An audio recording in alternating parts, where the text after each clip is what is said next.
Assalamualaikum dan hi, welcome back to my channel.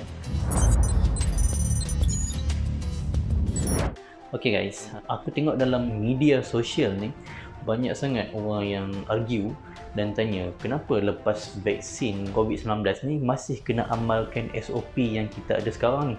Adakah semua ni hanya satu permainan ataupun satu agenda Illuminati ataupun teori konspirasi? Banyak sangat hampa tengok movie ni guys.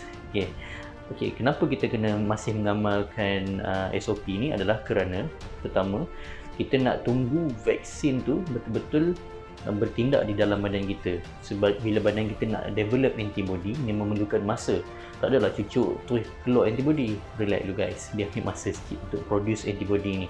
So once dah ada antibody tu, dia ada second dose pula untuk kita boostkan antibody kita supaya kita dapat elakkan jangkitan COVID. Okey, vaksin ni pun adalah salah satu usaha kita untuk memutuskan rantaian COVID-19. So, vaksin ni ibarat seperti kita pakai helmet ataupun pakai tali pinggang keledar. Dia adalah pencegahan dan rawatan untuk COVID-19. Hampa kena faham ni betul-betul. Jangan confuse antara rawatan dan juga pencegahan. Okay? So, kalau kita pakai helmet masa bawa motor ataupun pakai tali pinggang masa bawa kereta, kita tak dijamin 100% untuk tak terlibat dalam kemalangan yang teruk. Tapi, kalau kita pakai benda ni, mengamalkan safety features yang ada, InsyaAllah kemalangan yang kita hadapi itu pun bukan kemalangan yang teruk. At least kita tak matilah orang kata kan. Kalau pakai helmet, bawa motor jatuh, kepala terhentak ke atas tar, kemungkinan untuk kecederaan yang teruk kat kepala itu adalah rendah berbanding dengan orang yang tak pakai helmet, bawa motor, jatuh. Faham? Fikirlah sendiri macam mana. Macam juga orang bawa kereta pakai tali pinggang dengan orang yang tak pakai tali pinggang. Kalau dia brake mengejut, kalau dia pakai tali pinggang, at least tali pinggang tu akan tahan dia lah. Tapi kalau dia tak pakai tali pinggang, mungkin orang tu kalau brake mengejut ke kena langgak kat belakang tu, dia akan terpelanting keluar, terlanggaklah dengan cermin hadapan kereta tu.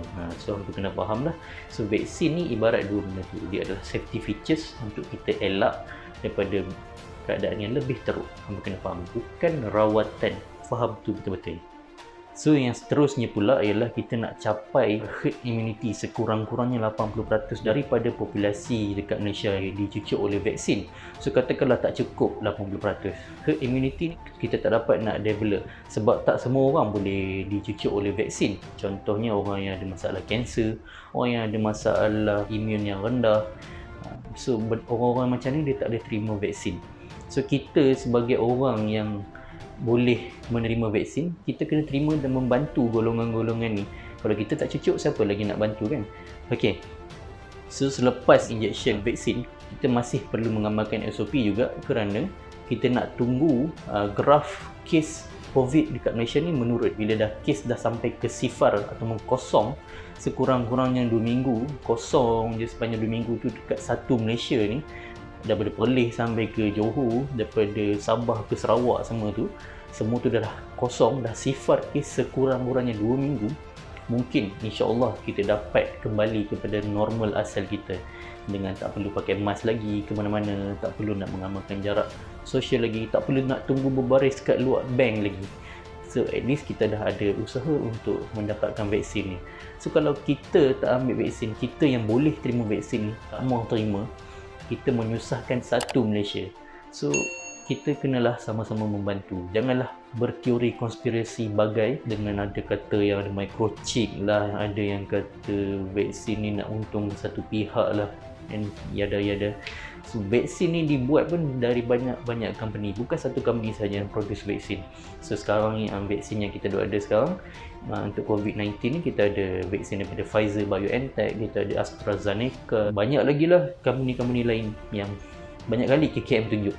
Tapi sampai ke hari ni post-post yang berkaitan vaksin ni semua diserbu oleh puak-puak anti-vaksin ni. Banyak tengok movie apa ni. Akhir kata kepada aku, kalau hampa boleh terima vaksin ataupun orang yang tak ada masalah kesihatan seperti orang yang ada kanser ataupun orang yang sistem imun dia rendah, bukan dalam golongan macam ni, terimalah vaksin COVID-19 ni. Kita sebagai rakyat Malaysia, kita kena bersatu padu untuk membantu memutuskan rantaian COVID-19. Kalau bukan kita, siapa lagi?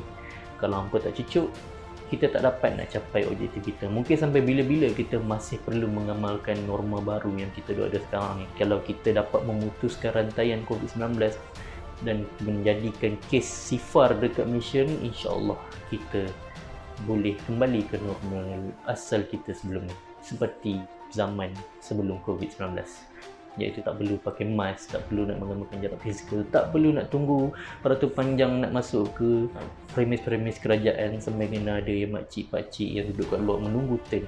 Sampai bila kita nak hidup macam tu, betul tak?